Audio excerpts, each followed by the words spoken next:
Well, like I said before, it wasn't one season. It lasted six, over 100 episodes, which, as by creator's own admission, is not nothing. And given what I just saw, I'm choosing not to be sad that it's over, but rather glad once again I got a chance to experience it.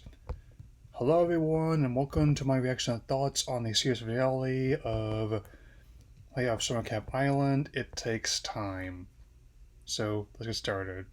I talked previously over or I initially spoke about the show when it first started about how of all the characters, Sue's my favorite, so I'm not entirely surprised that from season 3 onward we learned more and more about her, about why she's the way she is, and why that she is physically and emotionally still like a teenager, even though she's been in life for centuries. He's and discovering the biggest drawback to immortality that's like watching everyone you and everything you care about not slip by you, who but at the same time also learning more and more, and especially in these last string of episodes when she's forced to confront situations without magic of any kind, and the little tornado of emotion and that threatens to engulf the island. And right as Oscar's parents enter there to visit as well. But it makes sense that she realizes in that moment what must be done, that it's her mess. She has to be the one to clean it up. I mean, but at the same time, maybe he she can't do it alone as much as she would like to believe otherwise. Even with the circumstances behind the scenes, but leave me another time to address those.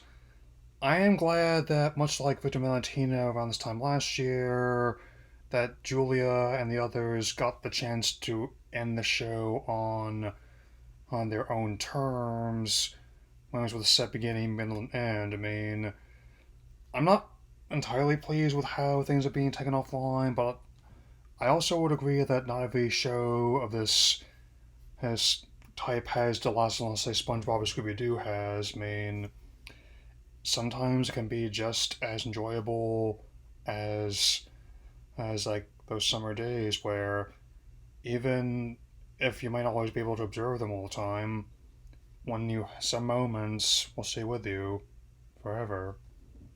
Something as simple as sharing a sandwich together can be your own kind of magic. So listen, time plus friends preserves magic.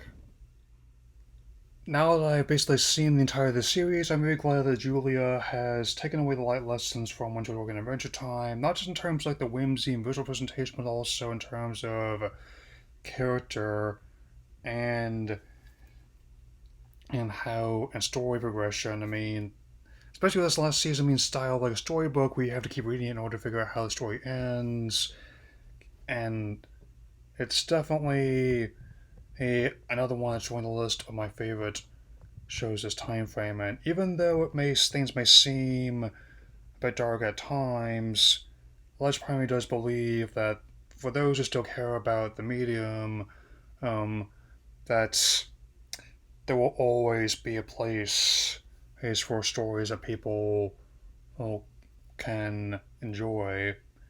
Wait, it can never truly be gotten rid of, and cult classics are not going anywhere. The methods in which they're discovered are changing just like anything else. Yeah. And whatever the remainder of this year, as well as the near future, has to bring in terms of both legacy content and new stories, both original ideas as well as existing IP, I definitely it will do my best to be the optimist, even under these circumstances. All the same, I am definitely glad to have experienced this, and I will always have a place for all of this on Summer Camp Island.